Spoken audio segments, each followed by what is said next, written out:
तो आज हम लोग पढ़ने वाले हैं एक बहुत ही इम्पॉर्टेंट टॉपिक जिसका नाम है त्वरण। त्वरण को हम लोग एक्सेलरेशन भी कहते हैं। त्वरण पढ़ने से पहले हमें इन दो महान वैज्ञानिकों के बारे में जानना बहुत ज़रूरी है। इनका नाम है गैलीलियो और इनका नाम है सर आइजैक न्यूटन। ऐसा माना जाता है कि इन दो महान वैज्ञानिकों ने ही सर्वप्रथम त्वरण को जानने का प्रयास किया था, उसका निर्माण कैसे होता है इसको जानने का प्रयास किया था। तो चलिए इन दो महान वैज्ञानिकों का नाम लेकर आप कर दीजिए चैनल को सब्सक्राइब और हिट करिए बेल आइकन को।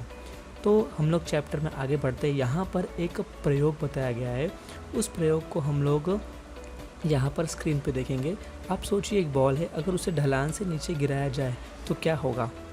ये तो हम आम तौर पर देखते हैं, लेकिन वैज्ञानिक भाषा में क्या होगा, यहाँ पर सर्वप्रथम उसका वेग कम होगा, धीरे धीरे उसका वेग अधिक हो जाएगा और अंत में वह वस्तु क्या हो जाएगी, स्थिर हो जाएगी, रुक जाएगी, तो उसका वेग शून्य हो जाएगा। तो इसी प्रयोग में कहीं ना कहीं त्वरण छुपा हुआ है, जो हम लोग इस चैप्टर में आगे पढ़ने वाले हैं। तो चलिए चैप्टर में आगे पढ़ते हैं और कुछ और चीज़ें सीखते हैं।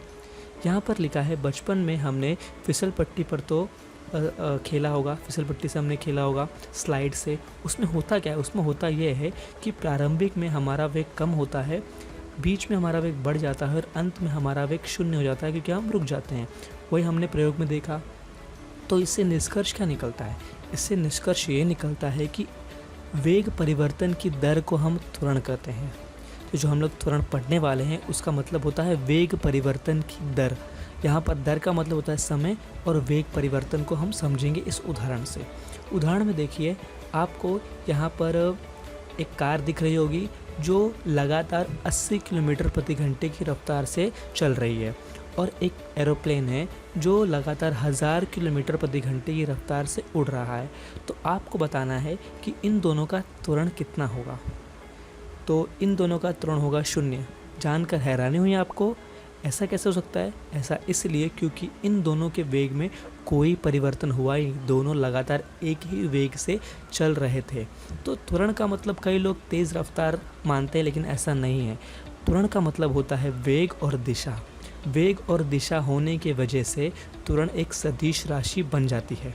ठीक है, तो एक और उदाहरण लेते हैं जिससे आप कुछ ये समझेंगी। एक मोटरसाइकिल एक रफ्तार से चल रही है जिसका है 30 किलोमीटर प्रति घंटा, और उसने अपनी दिशा बदली और वो भी 30 किलोमीटर से चल रही है। तो क्या यहाँ पर त्वरण है? जी हाँ, यहाँ पर त्वरण है, क्योंकि यहाँ पर दिशा में क्या हुआ, परिवर्तन हुआ। यहाँ पर केवल एक चीज़ स्थिर है, वो है चाल। तो दिशा में परिवर्तन होने पर भी त्वरण का निर्माण होता है। तो हमने सीखा कि त्वरण का निर्माण दो चीज़ों से होता है, एक वेग में परिवर्तन और दूसरा दिशा में परिवर्तन। ठीक है, अब हम लोग आगे देखते हैं हमारे चैप्टर में क्या बताया गया है।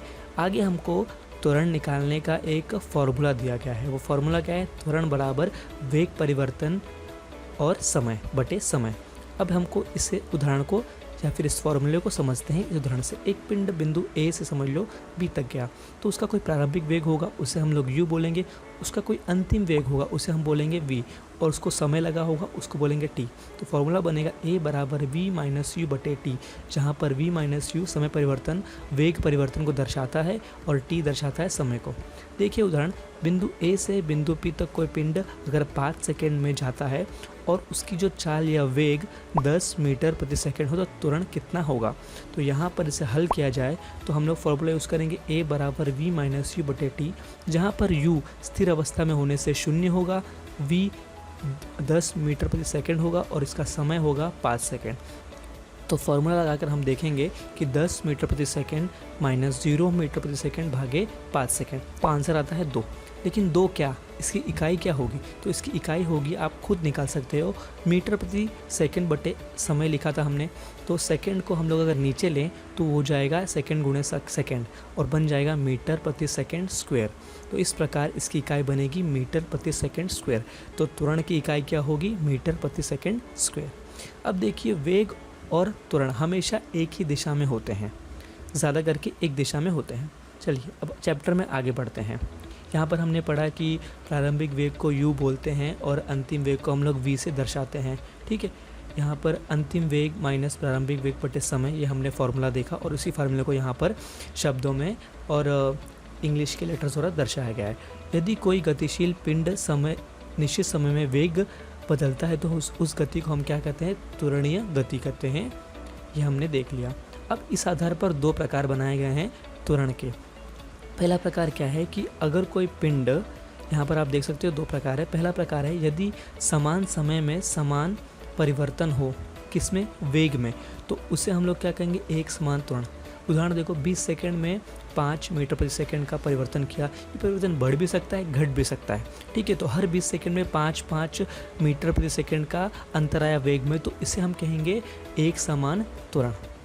उसी प्रकार इसका थोड़ा उल्टा है, नीचे दिया गया है, यदि समान समय में वेग में असमान परिवर्तन हो तो उसे हम लोग कहेंगे असमान त्वरण। देखिए 20 सेकंड में 10 मीटर प्रति सेकंड में परिवर्तन हुआ, अगले 20 सेकंड में केवल 5 मीटर प्रति सेकंड का परिवर्तन हुआ वेग में। तो यहाँ पर समय तो निश्चित है, लेकिन जो वेग है परिवर्तन वो निश्चित नहीं है। पहले 10 हुआ फिर 5 हुआ, ठीक है। अब देखते हैं इसके कुछ और प्रकार, जैसे धनात्मक, ऋणात्मक और शून्य त्वरण, ठीक है। तो पहला प्रकार है धनात्मक। तो देखिए किसी पिंड का त्वरण धनात्मक या ऋणात्मक हो सकता है, मतलब पॉजिटिव या नेगेटिव हो सकता है। जब किसी पिंड का वेग बढ़ता है तब धनात्मक त्वरण का निर्माण होता है, ठीक है।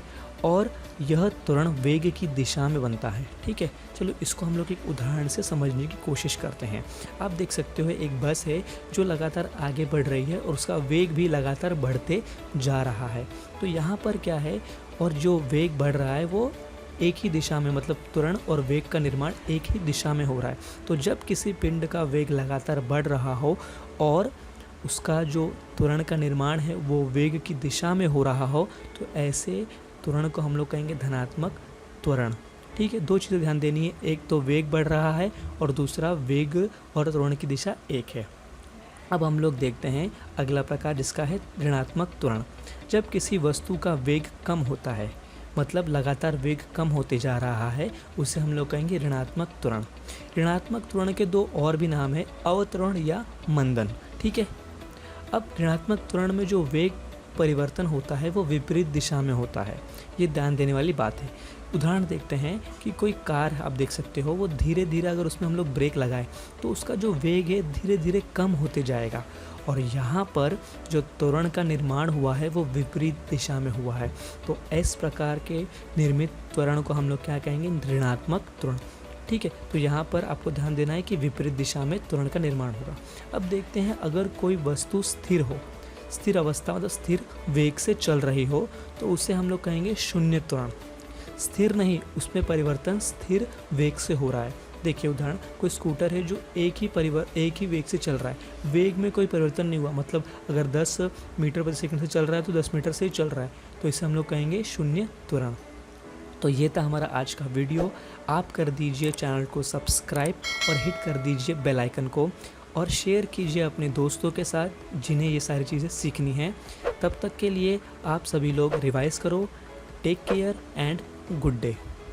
इस चैनल पे आपको मिलेंगी 8, 9, 10 से रिलेटेड वीडियोस, तो चैनल को सब्सक्राइब करिए, शेयर कीजिए अपने दोस्तों के साथ, और वीडियो देखने के लिए शुक्रिया।